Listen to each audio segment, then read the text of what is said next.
Assalamualaikum warahmatullahi wabarakatuh. Perkenalkan, nama saya Ade Rizky Deva, 2023-11-0056.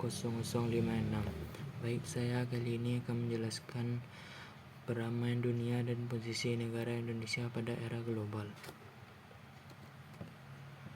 Yang dalam suatu negara tidak dapat berdiri sendiri seperti halnya individu sebagai makhluk hidup sosial.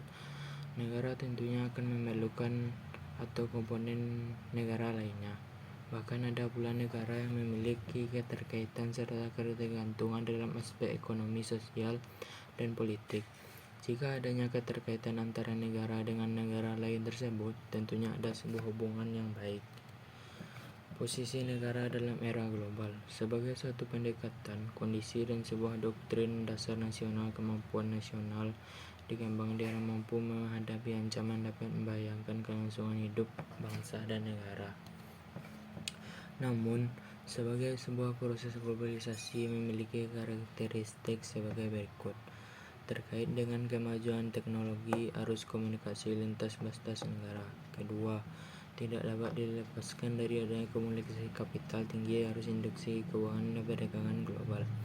Tiga, berkaitan dengan semakin tingginya identitas pindahan manusia, barang, jasa, dan pertukaran budaya yang lintas batas negara. Ditandai dengan semakin meningkatnya tingkat keterkaitan dan ketergantungan tidak hanya antar bangsa negara tapi juga antar masyarakat. Dalam menghadapi globalisasi ini, bangsa-bangsa dunia memberikan respon atau tanggapan dapat dikategorikan sebagai berikut. 1. Sebagian bangsa menyambut positif globalisasi karena dianggap sebagai jalan keluar baru untuk perbaikan nasib umat manusia.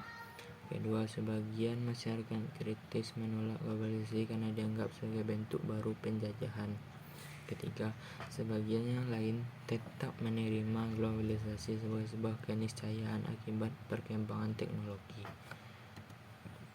Dalam naskah Rencana Pembangunan Jangka Menengah Nasional (RPJMN) 2004-2009 telah dimunculkan program pengembangan nilai budaya. Program ini bertujuan untuk memperkuat jati diri atau identitas nasional. Tujuan tersebut dilaksanakan pula melalui kontribusi nilai-nilai budaya pada setiap aspek pembangunan. Kegiatan pokok yang akan ditempuh antara lain adalah 1. Aktualisasi nilai moral dan agama. 2. Revitalisasi dan reaktualisasi budaya lokal yang bernilai luhur, termasuk di dalam pengembangan budaya maritim. 3. Transformasi budaya melalui adopsi dan adaptasi nilai-nilai BAM yang positif untuk memperkaya. Pengertian perdamaian dunia. Dalam studi perdamaian dipahami dalam dua pengertian. Perdamaian adalah kondisi tidak adanya berkurangnya segala jenis atau jenis kekerasan. Kedua, perdamaian adalah transformasi konflik kreatif dan kekerasan.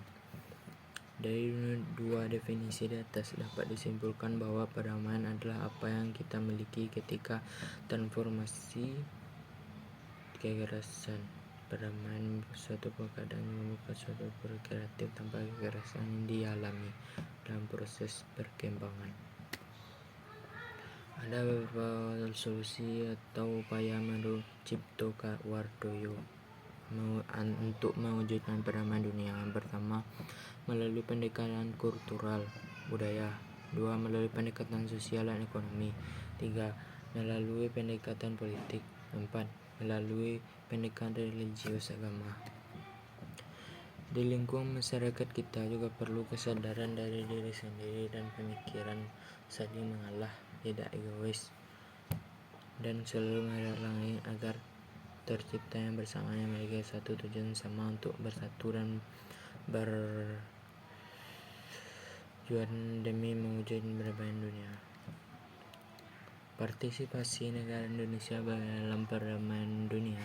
Sebagai negara dan jumlah penduduk termasuk 5 besar dunia, sudah sepantasnya bagi Indonesia turut memberikan kontribusi nyata untuk perdamaian dunia.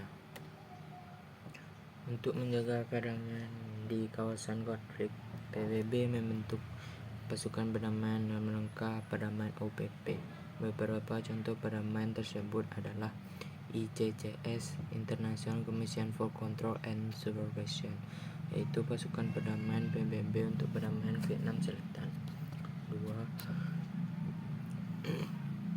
2. United Nations Disarmament Observatory, yaitu pasukan perdamaian PBB sebagai pengawasan pertikaian senjata. 3.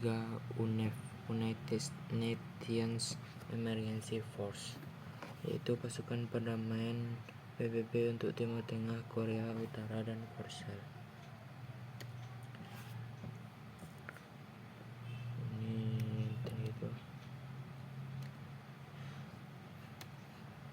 Keamanan pertahanan negara. Sistem pertahanan dan keamanan negara adalah suatu sistem pertahanan dan keamanan yang komponennya terdiri dari seluruh potensi, kemampuan, dan kekuatan nasional untuk mewujudkan kemampuan dalam upaya pertahanan dan keamanan negara.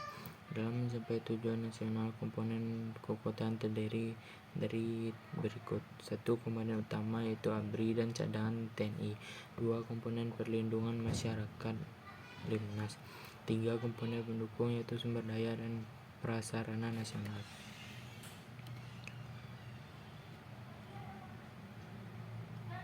Oke, sekian presentasi PPT kewarganegaraan dari saya. Terima kasih.